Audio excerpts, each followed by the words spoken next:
Je suis Arnaud Gabriel, je suis auteur et j'ai demandé à mes lecteurs de se lire en train de me lire. Je conseille à tout auteur de faire de même. Quel bonheur ça a été. Je vous remercie tous.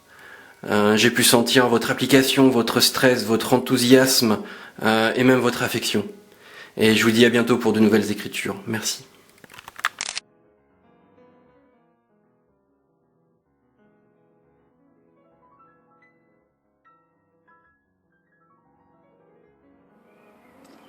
J'attends que le vin fasse davantage effet avant de livrer ici mon histoire de masse de chantier, ou plutôt de Mazzatello, ce maillot que l'on abattait autrefois sur le crâne des condamnés à mort. Je veux arriver à ce moment d'ivresse que je connais bien, quand les veines saillent et que le visage devient chaud, gonflé, quand je peux sentir que le vin va se répandre goutte à goutte sur le sol, comme le sang tombe du doigt après que le verre se soit brisé. Je ne vais pas seulement rester là, assis à écrire. C'est censé être une fête. Faire la fête. Je dois vous avouer que je n'ai pas d'idée claire de ce que cela signifie. Au mieux, les fêtes officielles ou spontanées se réduisent à leur bouffe ou à leur alcool. Un jour de fête est pour moi un jour où j'ai justement réussi à éviter une fête. Il faut se faire une des raisons. Certaines fonctions naturelles chez chacun sont chez moi absentes. Je ne m'en plains pas.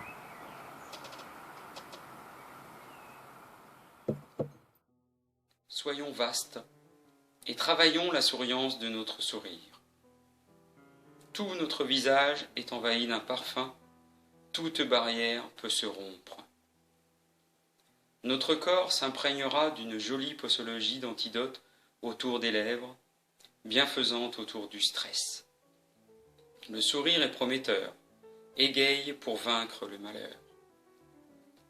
Même succinct, il change votre réputation auprès de la clientèle. Quoi ? Ça ne s'oriente pas ? C'est pourtant une grosse nécessité. Illuminez notre visage d'un sourire sincère. Rendez-vous à la vie souriante, jusqu'aux narines d'air. Je suis plus que séduisante.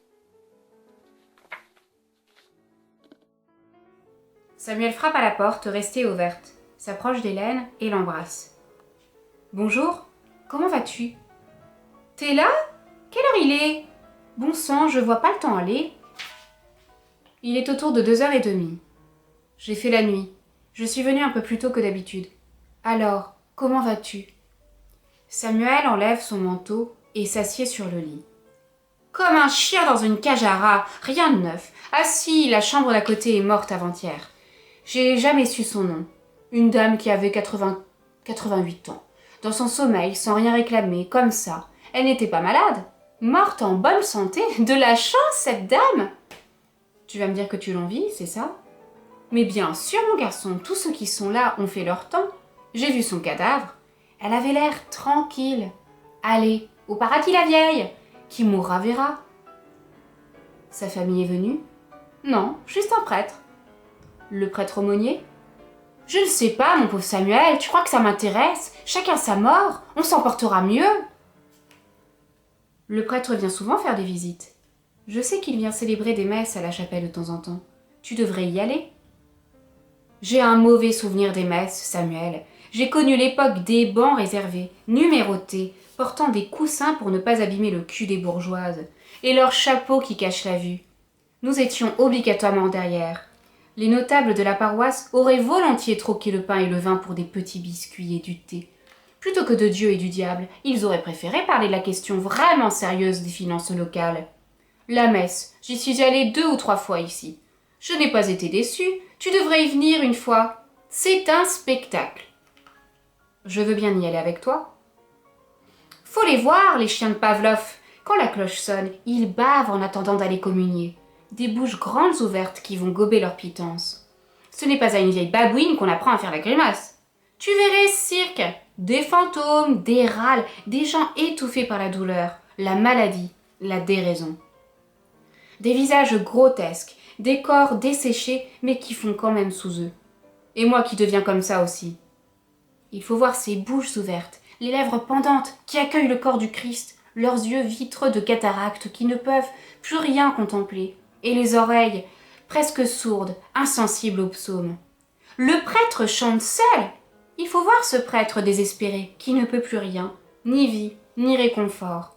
Il apporte seulement le corps, parce que le corps doit être partout.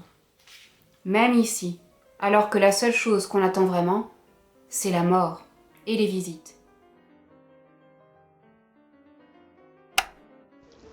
Cette nuit, je travaillais le substantifique et taxonomy at expression must have. The new must have bad, must have items today special, must have, luxuries must have, separate home must have, bags, bags, bags. J'aurais aimé que nous soyons moins cons, ou au moins que nous soyons moins des sacs. Une fois livré à la police, je ne regardais que le solitaire. La seule chose qui me terrifiait vraiment est la promiscuité de la prison. Je crois que je vais terminer à glacer mes détenus pour mériter l'isolement. Je ne peux m'empêcher d'imaginer un échappatoire. Je mangerai de Gethsemane une petite flippette.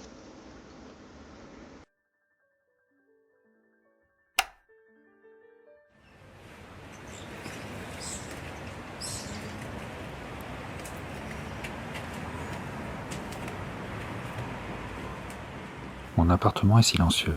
C'est la récompense pour n'avoir aucun goût musical. Je vis ici dans le fouissage depuis 5 ans. Dans cet appartement terrier, je m'enfonce. Le calme n'y compte plus ses efforts. Je ne pense le plus souvent à rien, et rien ne me ramène aux autres. 7 mètres séparent un mur de l'autre, et les objets n'ont pas d'importance. Le clonk du verrou m'apaise, un son étouffé, comme si la serrure était plongée dans l'eau. Le son de la quiétude, du couvre-feu. Parfois ce bruit me procure davantage de lucidité, et parfois il m'en fait perdre. Je m'ennuie avec gaieté, comme un singe dans un bonsaï. Je me laisse tranquille autant que possible. Je suis le fossoyeur de mon propre corps, le fantôme de tout qui ne fait de mal à personne. Je ne faisais de mal à personne, tant qu'aucun casse-vide ne venait à l'improviste. Ceux qui viennent chez vous sans vous prévenir partent du principe que vous n'avez rien de mieux à faire que de les recevoir. Je hais l'idée d'ouvrir la porte de chez moi et de voir sur le palier une tête connue. Le plus souvent, je ne réponds pas aux coups sur ma porte, ni aux appels. Mon portable me sert avant tout de réveil matin. Faire le mort est une jubilation inquiétante, et même mesquine, je le reconnais. J'aurais peut-être dû le faire ce soir encore. Je préfère communiquer par machine interposée. Les réseaux sociaux nous connectent par nos nombrils, c'est écœurant. Mais au fond, je trouve ça bien plus hygiénique. Ce n'est pas tant la proximité physique qui m'horripile, que l'intonation des paroles, l'haleine des mots. Il faudrait inventer tout un tas de nouveaux. Ici, pour une somme modique, nous aurions la possibilité de nous taire, et là-bas, un refuge pour toutes les claques qui se perdent. Il se revoit dans une cour d'école, poussé violemment par le caïd de sa classe. La douleur des graviers. 2 ou 3 enfants rient de lui. Il se sent impuissant. Il refuse de répondre aux questions de l'instituteur qui l'envoie au fond de la classe. Samuel ne doit pas bouger. Il pleure, renifle. Les choses se font sans lui. Les enfants ne se retournent pas. On ne le remarque plus. Samuel se calme. Il cesse de pleurer. Au coin du mur, 1000 choses apparaissent. Il voit sortir de l'angle des personnages imaginaires, des mythes fantastiques se créent, des architectures étranges, impossibles, des combats de géants et d'hommes. Il est emporté dans des événements fabuleux. L'instituteur va le voir à la fin des cours. On le punit mais on le rassure. Il est excusé. La mort de ses parents entraîne la bienveillance des adultes. Un soir, après l'école, il décide de ne pas rentrer chez sa grand-mère. Il s'arrête dans un pré voisin. Il enjambe la clôture. Quelques chevaux immobiles s'inquiètent de cette intrusion. Samuel se réfugie sous un préau. À l'intérieur, un poulain est couché sur du foin. En apercevant Samuel, il tente de se lever, mais tombe maladroitement. Samuel est surpris, il croyait que seuls les humains pouvaient être maladroits, tomber, se blesser. Samuel s'assied à côté de lui, le caresse, puis lui lit une histoire pendant plus d'1 heure. Il fait des pauses régulières pour le caresser. Le poulain, d'abord apeuré, finit par s'habituer à cette présence affectueuse. La nuit commence à tomber. Le froid et l'obscurité gênent Samuel dans sa lecture. Une jument immense entre sous le préau. Elle en bloque l'issue. Samuel se lève, lui parle et la caresse également. Il ne risque rien, pense-t-il. Il s'est occupé de son enfant. Ils sont restés sages tous les deux. Il est prudent, mais au fond de lui, il n'a pas peur. Il retourne auprès du poulain et lui souhaite une bonne nuit. Puis il regarde sa mère. « Bonne nuit, maman cheval. » Celle-ci s'écarte de l'entrée du préau et rejoint son poulain. Samuel sort, traverse le pré. Pour la première fois de sa vie, il est seul dans la nuit. Il ne s'est jamais senti aussi heureux. Il regarde la lune. À ce moment, les hennissements de la jument se font entendre. Samuel n'ose pas crier pour lui répondre. Il lève le poing vers la lune et reprend le chemin de sa maison. Il est préférable d'arroser l'anticipé le matin, idéalement au milieu de 4 et 8 heures.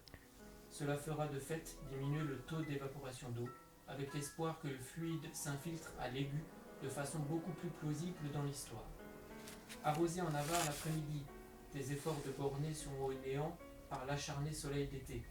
En exclusivité, un mauvais arrosage fait apparaître et s'accumuler un arrangement racinaire déséquilibré et abrupt, causant grand dommage. Eh bien, l'herbicyclage, aussi bon que l'utilisation de la tondeuse, est un ajout obligeant des plans d'entretien de la cour. Il faut savoir s'accorder un congé bubonique d'herbe et, étant donné que vous êtes à 80% d'eau, fournir un arrangement d'engrais de libération douce. Une fertilisation avide fait bien accroître de l'excessivement rapide et est l'aptitude un grand compte. Idéalement, la fertilisation devrait s'arrêter au bon moment quand l'herbe alors actionne l'acide et l'arrogant automne n'apporte ainsi aucune conclusion précoce. Il faut avoir les moyens d'acheter des nutriments, chose nécessaire pour approvisionner l'hiver. Une dernière fois, la tondeuse accomplit un algorithme, coupe certaines sections bien jeunes, changeant les directions sans la moindre dépense. Linette est ma casse-paix préférée. Le jour de la distribution de l'intelligence, la pauvre Linette était sortie manger des chouquettes, mais elle en avait ramené pour tout le monde. Je pourrais passer des heures à écouter négligemment cette musique d'ambiance absurde qui m'aide à me concentrer. Bonjour. Ouf, épuisé total aujourd'hui. Hein? Oui, oh là là, bonjour Ross. Que vous êtes chafouin des fois. D'autres fois, je vous dis des saluts et vous ne me répondez pas rien du tout. Oui, j'ai les pieds en rillettes. Vous avez de jolis pieds, vraiment. Ça se voit. Je vous l'ai toujours dit, Ross. Pourquoi vous ne me dites jamais que j'ai de jolis pieds? Tenez, regardez, vous ne voyez rien? Ce midi, à la cantine, c'était confit de canard au boudin. C'était trop gras, alors je me suis acheté les chaussures. Après, j'ai vu les nouveaux hamsters de Viviane. Enfin, elle m'a montré des photos. Ils ont l'air tout doux, tout câlinous, blottis l'un contre l'autre, bien au chaud. De toute façon, les animaux, c'est bien, mais ça mange tout le temps. Et il y a l'odeur. Et puis, à un moment donné, ça tombe malade et ça crève. Je ne veux pas avoir d'animaux morts chez moi. Je ne pourrais pas le supporter. Bon, dans la cuisine, c'est pas pareil. Quand je mange, je ne pense pas aux animaux qui sont morts dans mon assiette. Sinon, je ne mangerais rien, même pas une salade. Je ne sais pas ce que vous en dites, Ross, mais si on devait tuer tout ce qu'on mange, on ne mangerait rien. Que des patates. Moi, je suis reconnaissante envers les abattoirs. Et vous aussi, Ross? Ah là là, je n'ai pas arrêté d'être contrariée aujourd'hui.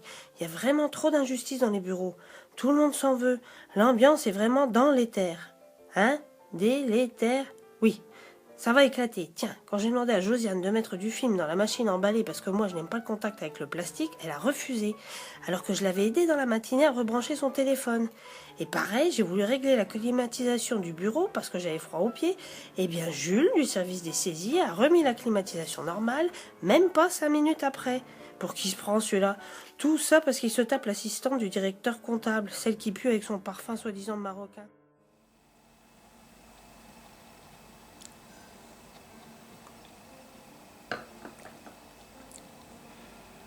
Il pose le trousseau de clés sur le bureau puis s'assoit.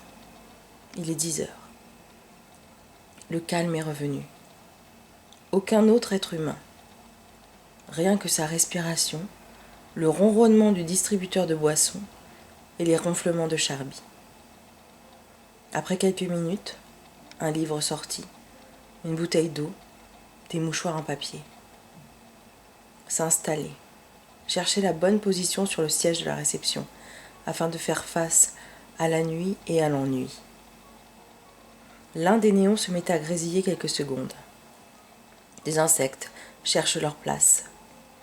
Des voix étouffées au premier étage, des claquements de porte, un téléphone.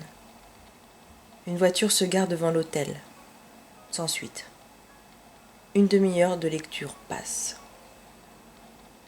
Une mère et sa fille rentrent à l'hôtel. Elles résident au Pardalis depuis 8 mois. Leur famille est composée de 6 personnes, un couple et leurs 4 enfants. 2 chambres leur sont louées au premier étage. Elle salue Samuel, puis emprunte l'escalier. Chaque soir, la jeune fille, Aminata, parie qu'elle réussira à monter les marches sans provoquer les grognements de Charby. Elle mise dans son esprit les planètes du système solaire, qu'elle connaît par cœur, ainsi que leur distance par rapport au Soleil. Elle vient d'entrer au collège. Son professeur de physique lui a transmis sa passion pour l'astronomie. Aminata monte doucement, mais sa mère ne prend pas les mêmes précautions, et les grincements du bois font grogner Charby. Aminata vient de perdre Saturne et Mercure.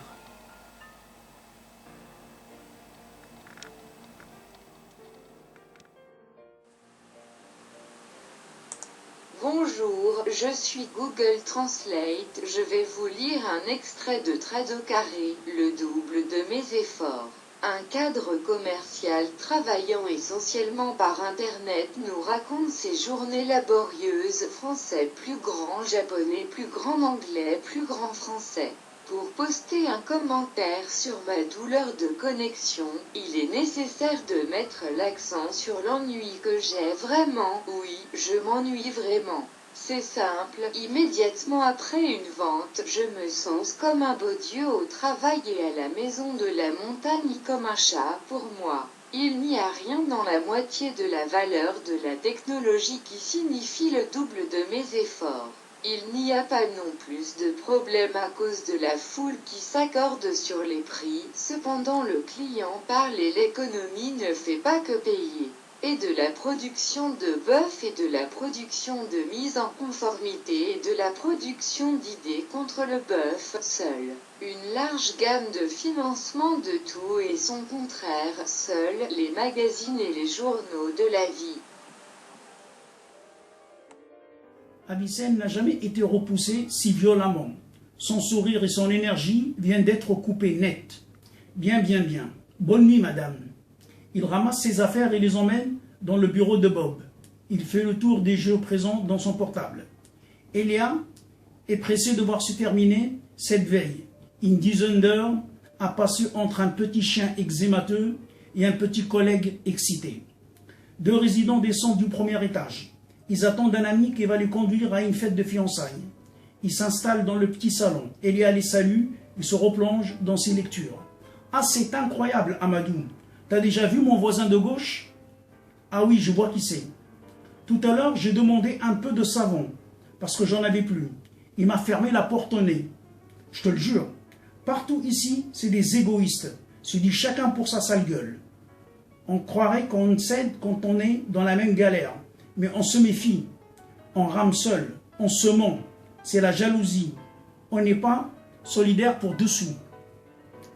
On ne se prête même pas une allumette ou un savon. Il préféra la tribu de Juda, la montagne de Sion l'aimait, et il bâtit son sanctuaire en hauteur, terre, il a mis en place la victoire. Il choisit David, son serviteur, il l'emmène dans les enclos de moutons, puis il l'a appelé à quitter ses brebis et faire de Jacob son peuple, et Israël son berger d'héritage. Intégrité de cœur, la sagesse est le leader de la vie. Adolescent, je me moquais. Je parodiais devant mon miroir les faiseurs de psychochichi. Le dos de la main posée sur le front, les yeux levés vers le ciel, je faisais crier mes douleurs bénignes, fondant en larmes dans des gémissements grotesques, pleurant sur mon estime de moi égratignée, et médisant sur tout le monde, Alceste jouant Célimène, et de l'artaud improvisé le soir avant d'aller dormir. C'est de ces sortes de langues en pente, bien trop fécondes, pour ce qu'elles peuvent charger, que sont engendrées les serreurs de gorge. Et l'on ne comprendra pas quelle succion atroce de mes nerfs annihile ma lave qui vous plaint. Je sens. Ces embryons accidentels me possédaient les yeux, de droite à gauche, et m'élevaient la rafle vers le passé du peuple panou-panou, dont les membres, prêtres bois, font tournoyer leur l'ombre afin de calmer leur fantasme chtonien. Et tout n'est qu'une production géniale de glaire. Je veux parler du milieu de l'histoire. Le reste, c'est du simulacre. Voile, masque, costumes et cravates.